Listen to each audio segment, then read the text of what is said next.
Dahlia, what a lovely name. I love flowers. I think we'll get along just fine. These were the words my mother-in-law said to me when I met her for the first time. My husband and I went to visit his family before our marriage. My first impression of her was that she was really cheerful and friendly. She was younger than my own mother, so it felt more like having a slightly older sister than a mother-in-law. I was sure that we'd get along well in the future. I thought things like mother-in-law problems were just something you read on Reddit. But after getting married, I realized that the person from back then was just a facade. My name is Dahlia. I've been married to Jack for almost a year now. Right after we got married, we started living with his mother Judy at their family home. Initially, we had planned to remain at the apartment where we'd been living together. But Judy asked us to move in with her, citing her weakened strength and the comfort it would bring. Jack was unsure about the request at first. Living together all of a sudden might be tough for you. You'll probably not feel at home. I hadn't seen her true nature yet at that time. In my mind, she was just a light-hearted and caring mother-in-law, so I had no concern. I'm worried about her too, so I don't mind at all. Jack remained skeptical about it, but I genuinely cared about her well-being. Besides, it wasn't just me. He was periodically worried about her too. So I accepted the idea, hoping it would reduce the burden on everyone. Looking back, my decision at that time was a mistake, because I prioritized their feelings over my own. I had no idea that I'd end up experiencing what I did. It was about a week into our new living arrangement. Jack had told me before our marriage that he wanted children and preferred me to be a homemaker. So I started working part-time at a nearby supermarket and spent the rest of my days at home with Judy. Then she suddenly said, "Listen, Dahlia, I'm entrusting you with all the household chores from now on." I was taken aback and asked, "What do you mean?" "I mean, it's clear, isn't it? I'll let you marry my son, so it's only natural that you do all the housework. Your part-time job is basically not even work, so you can manage it, right?" When we first started living together, we had agreed to divide the chores between us, and Jack had even offered to help on his days off. Well, we did talk about sharing them, didn't we? I mean, even though it's part-time, I'm working. In response, she glared at me and raised her voice. "Don't talk back to me. I allowed my precious son to marry you. You need to at least listen to what I say. You're a terrible daughter-in-law." I was left speechless by her sudden outburst. I didn't see this hidden side of her coming. Her initial kindness was just a facade. I was more surprised than intimidated or upset and was frozen in place. "What are you daydreaming about? I told you to handle the housework. Get on with it. Do the laundry or clean up already." She shooed me out of the living room. Honestly, I think I could have argued back if I wanted to. But it had only been a week since I got married, and I reassured Jack multiple times before we agreed to live together. So I couldn't muster up the courage to defy her since it was my choice. From that point on, her harassment toward me became more and more insidious. It started with just the occasional passive-aggressive comment like, "Make sure to clean up," or "Have dinner ready before Jack comes home." when we were alone in the house. Around 6 months into our marriage, she began to escalate things. I can't eat this heavy, strong flavored food. Are you trying to kill me? She threw away the meal I had prepared. She was also never happy with the way I did the laundry, from how I washed it to how I folded it. She'd demand, "Do it again," and made me rewash clothes I had just finished. It wasn't snide remarks or complaints anymore. It felt like she was just looking for any excuse to nitpick and criticize me. I wasn't even allowed to sit and relax for a moment. If I finished cleaning and tried to have a cup of coffee to take a break, she would immediately start berating me. "Hey, what are you lounging around for? Why don't you polish some shoes or something? You're such a lazy girl. I might need to spread the word about this during the next church meeting." She threatened to spread rumors about me indirectly. In fact, she had already been talking quite negatively about me to people in the community. I often felt their disapproving glances and hushed conversations when I was out and about in the town. When I was cleaning the yard, Judy would make sure to speak loud enough for me to hear. "Jeez, Daddy is so lazy. She won't do anything unless I tell her, and she can't even do it perfectly no matter how many times I instruct her. She's hopeless, you know. I wish I had a better daughter-in-law." I overheard her saying such things in a loud voice. She knew that I could hear her as she left the house when I started cleaning the yard, deliberately talking loudly to the neighbors and painting me as incompetent. One day, Jack had to go on a 3-day business trip. Judy acted like a loving mother and never made snide comments to me in front of him. In fact, she treated me kindly. Since he only saw her being nice to me, he thought our relationship was reasonably good. "I'll be away for 3 days, but you and Mom should be fine, right? You seem to get along well. If anything comes up, just give me a call." With that, he left for his trip. Objectively looking at it, you might wonder why I didn't just tell him about the harassment and leave. But I really loved him, and despite Judy's behavior, she was his mother. It was a fact that he was concerned about her as she was getting weaker year by year. So I genuinely thought it was better for me to endure and stay together to alleviate his worries. That was why I kept quiet. I thought if I couldn't bear it any longer, I would explain it to him. Until that day. The night Jack went on his business trip, Judy, as usual, told me to prepare dinner. When I started getting ready, I heard some commotion coming from the front door. I stopped what I was doing in the kitchen and peeked in that direction. To my surprise, Judy had brought a few friends back with her.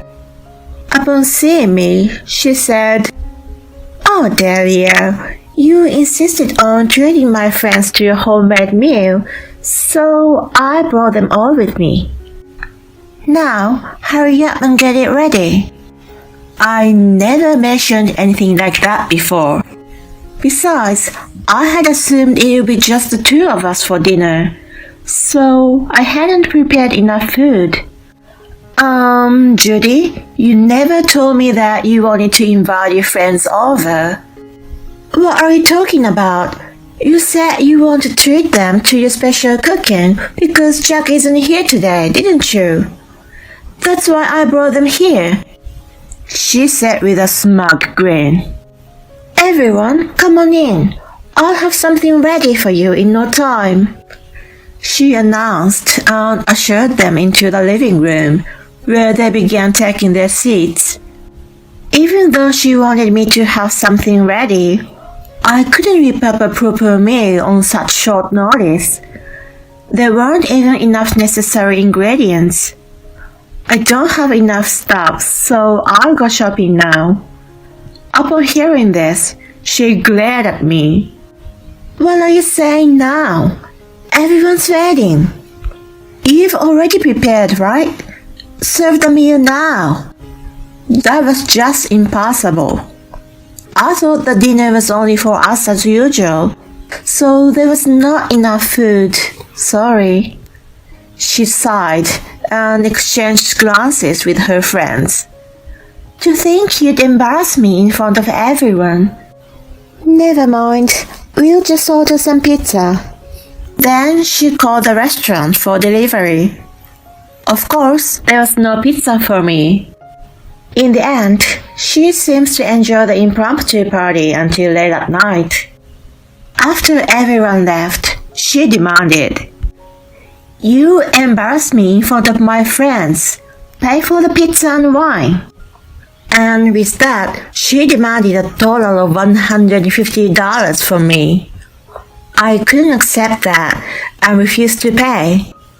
But the next day, the $200 that should have been in my wallet was gone. When I confronted her about it, she said, I settled for $200, so you should be grateful. I didn't get an apology from her, and she didn't show any signs of remorse. Instead, she left the house to go and talk bad about me at the church. Her attitude was finally too much for me to bear. I was determined to get revenge. I wanted to do something spectacular, so I got to work immediately.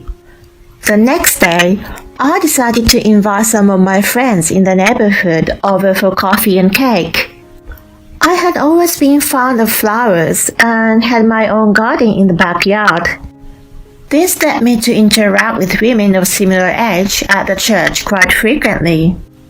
They had previously expressed an interest in seeing the garden I nurtured, so I invited them to come and see it.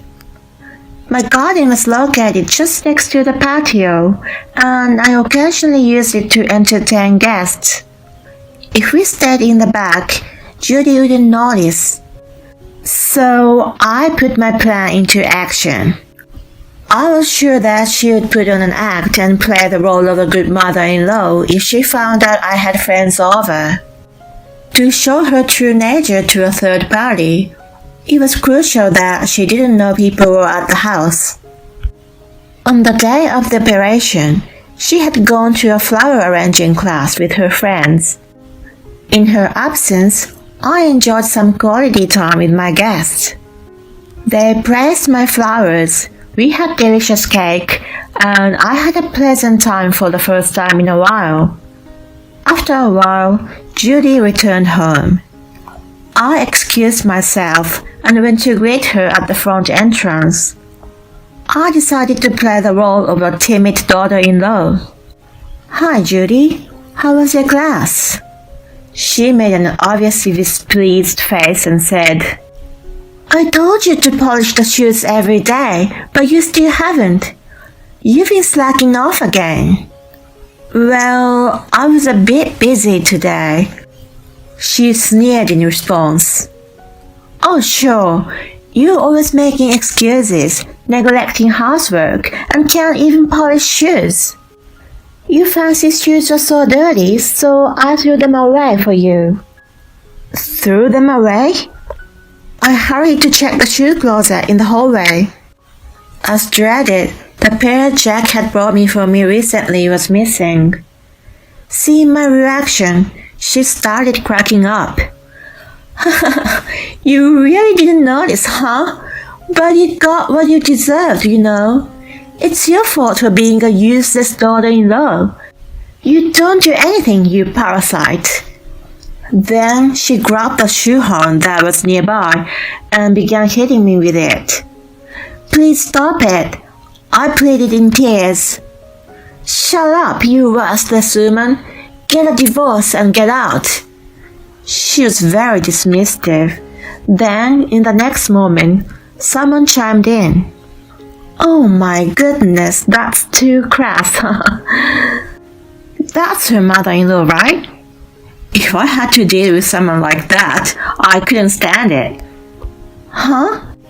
She hadn't even realized they were guests all along, and she looked bewildered as she stood there. They started leaving one by one, saying, "See you later, Dahlia," and hanging there while heading out from the patio. In the end, I succeeded in exposing Judy's true nature to the people in our community. I never expected to be hit by a shoehorn though. I'm sorry for this. I'll explain everything later. I apologized to them as they left. Judy remained completely frozen next to me. Soon after, the front door opened and Jack returned earlier than expected. What are you guys doing? While Judy was desperately trying to make excuses, I spoke plainly. Honey, I can't stay in this house anymore. Huh? My sudden statement left him stunned. Judy was glaring at me with intense hostility. I told him everything on the spot, occasionally adding some acting with tears. Actually, Judy has been bullying me all this time. The day you left for a business trip, she ordered me to serve food to her friends without my consent, and I was shamed. And today, she even hit me in front of my friends with a shoehorn.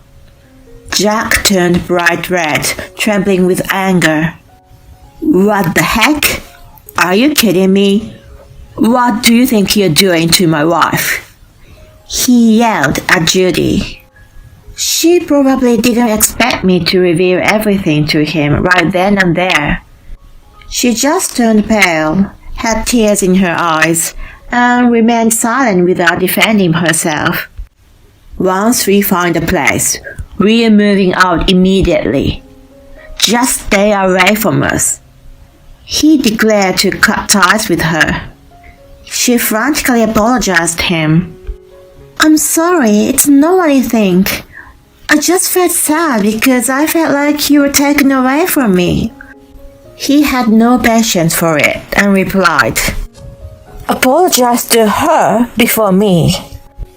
You're really beyond redemption as a human being. I'm disgusted.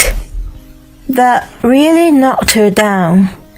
From then on, she didn't try to talk to me until we moved out of the house. After about 2 weeks, we left and started our new life as a couple. Judy's actions have spread throughout the community due to my friends. It seems she became an outcast at the church and in the neighborhood. Now, she no longer has friends as before, and people are gossiping about her behind her back. When I heard about this from my friend, I told Jack. She brought it on herself. We don't have to be involved with her anymore, so don't worry about it.